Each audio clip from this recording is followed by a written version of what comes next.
from Bharat.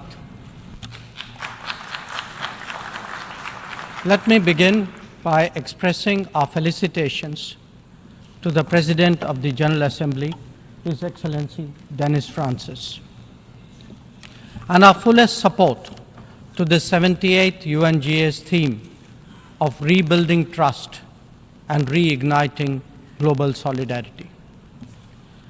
This is an occasion to take stock of our achievements and challenges, even while sharing our aspirations and goals. And indeed, in regard to both, there is much that India has to share. Mr. President, the world is witnessing an exceptional period of turmoil. As it is, structural inequities and uneven development have imposed burdens on the global South. But stresses have been aggravated by the impact of the COVID-19 pandemic and the repercussions of ongoing conflicts, tensions, and disputes. As a result, socio-economic gains of recent years have been rolled back, resources for sustainable development are severely challenged, and many countries really struggle to make ends meet. Navigating the future appears even more daunting today. At this juncture, it was with a sense of exceptional responsibility that India took up the presidency of the G20. Our vision of one Earth, one family, one future sought to focus on the key concerns of the many, not just the narrow interests of a few. In the words of Prime Minister Narendra Modi, it was to bridge divides, dismantle barriers, and sow seeds of collaboration that nourish a world where unity prevails over discord and where shared destiny eclipses isolation. The leaders' declaration articulates our collective ability to do so. Excellencies, friends, at a time when East-West polarization is so sharp and the North-South divide so deep, the New Delhi summit also affirms that diplomacy and dialogue are the only effective solutions.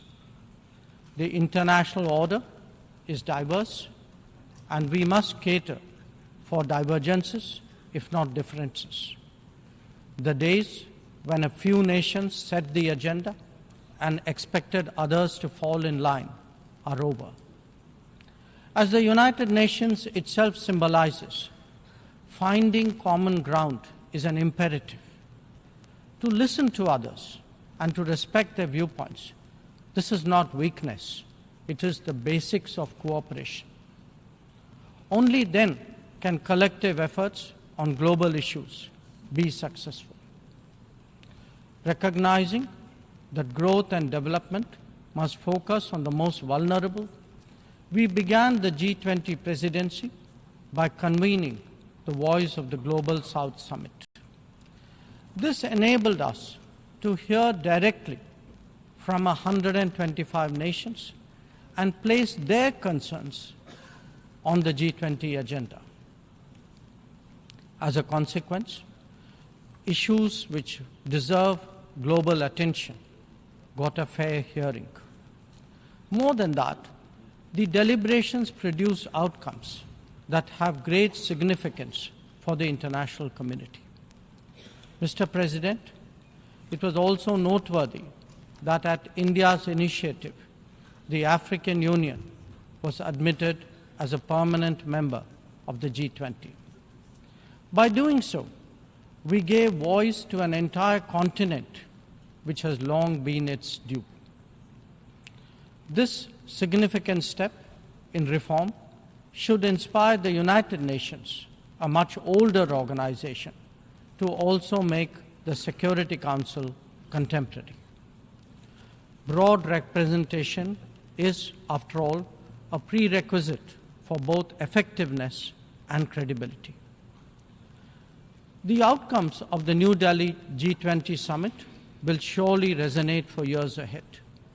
Among them is an action plan for sustainable development goals.